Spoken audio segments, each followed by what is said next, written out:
The Monza circuit, the Temple of Speed, continues to provide some of the best racing we get in Formula One every single year. What a race by Charles Leclerc. McLaren had a complete blunder, and I mean a disaster of a race. This should have been an easy 1-2. We're going to go in depth a lot about that. But Ferrari should be commended for staying out on the one stop. Even after practice, they had pretty much some of the worst tire graining in the front, and Leclerc made it work and got a very deserving victory in one of the best places to win it for the team in red.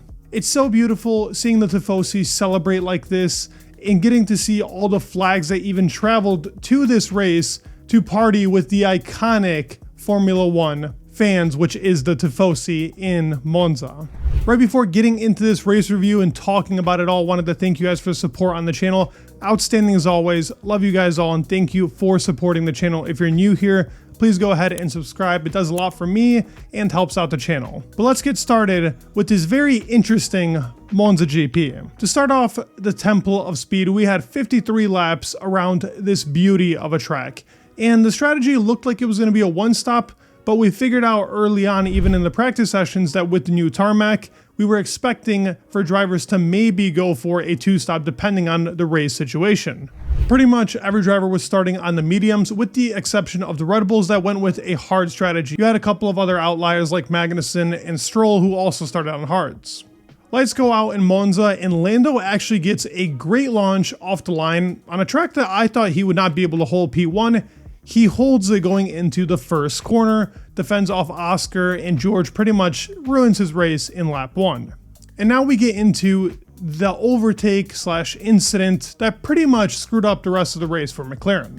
Now, Oscar makes a beautiful move on the outside of Lando Norris into turn 4.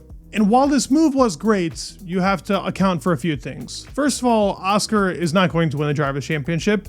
Lando has the best opportunity to win it.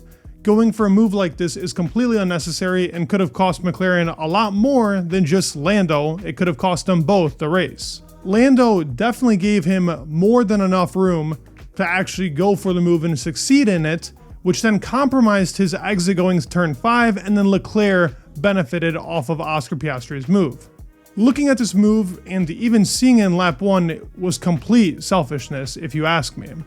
After Lando let him through in Hungary, even though the team made a mistake there, and yet again, the team made another mistake in having the two drivers fight on turn 1, and Oscar Piastri obviously seeing that this is his only opportunity of maybe no team orders coming in, he's going to go for the move. He has nothing to lose here, while Lando has everything to lose, so he's not really going to defend it as hard as he typically would against another driver that's not on his team. This then leads into about lap 3, where now Piastri is breaking away from Leclerc, and Lando is still behind Leclerc all the way up until a certain lap number. Leclerc is building a bit of pressure on Oscar here within this race. There is some contention that the Ferrari could possibly push and maybe overtake the McLaren car, but it's pretty clear to see that the McLaren is better on its tires, and it is a bit of the faster car because they did go for a bit of a higher downforce wing than what the Ferrari car was running. Getting to lap 10, the race classification was Piastri, Leclerc, Norris, Sainz, and Hamilton. And then as you make your way down, you got Verstappen, Russell, Perez, Albon, and Alonso. It was clear to see that this Red Bull package was just not working here at all, which is quite a shock for the Italian GP, and the team had a complete blunder. We're definitely going to talk a bit more about Red Bull as well, because it seems like there's no opportunity for them to actually keep fighting in this championship, considering the next upcoming races, and the car itself has lost all that momentum it used to have. It's an understeering beast. As I stated with Russell in lap 1, that little bit of a lockup and chipping off his front wing, his race was pretty much over at this point, and he had to pit on lap 12 for a new front wing, and the pit stop itself was just genuinely slow. Now in lap 15, here's another, yet again, seems like mistake by McLaren. They pit Lando on lap 15, and not many people are talking about this, but he was behind Leclerc by 4/10. He would have made the overtake going into turn 1. I don't think Leclerc would have put up too much of a fight, as he probably would have saved his tires and tried to go for a one-stop strategy even in the beginning of the race. Now, while boxing did give him the overtake and the undercut on Leclerc, it was completely unnecessary to pit him so early. It made absolutely no sense at the time So this is another fault to McLaren yet again. Lap 16, Leclerc and Hamilton make their first pits as well. This is to cut off the undercut, but it does not work because Lando actually powers through Leclerc, and now we could get a fight amongst Lando and Oscar. They then pit the Australian on lap 17, and Piastri just barely gets ahead of Lando. Regardless of Lando pitting earlier, the car still had some tire life, and Oscar was able to preserve it and go ahead. Also, Lando was behind Leclerc, so there was a pretty big time difference between the two. This then gives us a race classification as Sainz in the front because he ended up actually staying out a bit longer. Verstappen and Perez were on your hard compound. Piastri and Norris are now fighting back, trying to catch up to the Red Bulls and Ferrari, which will yet again be another important note that we're going to have to go over because the Red Bulls do a different strategy to pretty much everybody else as well. Max in lap 19 cuts it a little close. If you actually watch the car on board, the understeer is insane to watch. This car is a shell of its former self, and I'm talking about a shell even from pretty much the Japan GP, which was the 4th race of this year.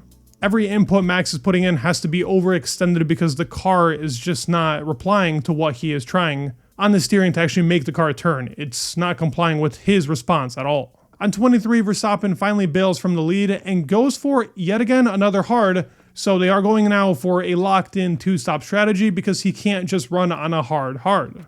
This ended up giving Oscar the lead. Now Lando is not too far behind, and the order is given of you're allowed to race Oscar papaya rules. Now obviously they've implemented this because of all the flack they've been getting online and with their recent strategy calls and not being able to decide who's a number 1 and number 2 driver, even though it's pretty clear, and I want to state this before I give my opinion, Lando and Oscar to me are pretty much the same. I love both drivers, I respect them a lot. Oscar to me is a driver that's recently just gotten into our sport and has pure speed. The guy's insanely fast and deserves all the credit in the world. Lando is obviously a more experienced driver. He now has a few wins under his belt. He's really good on tires, and he's always been one of those upcoming stars in the sport that I've always loved.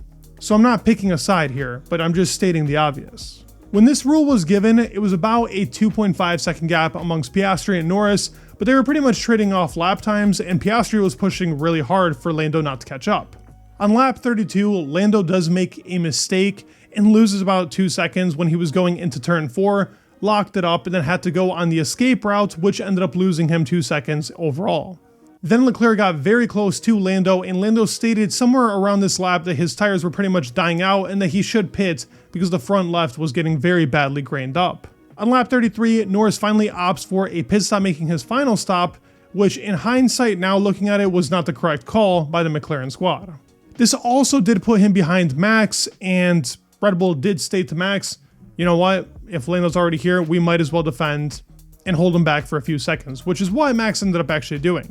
With Lando being behind Max, he defended him pretty well for like 2 or 3 laps, but it's clear to see that this Red Bull car just doesn't have the pace to fight no matter what the tire disadvantage or advantage is. Piastri then pits on lap 39, which is about 7 laps later, and he's still a pretty good amount ahead of Lando and is now trying to go after Leclerc and Carlos, who ended up staying out, which was a very bold move at the time, but the correct one now looking at the end of the GP.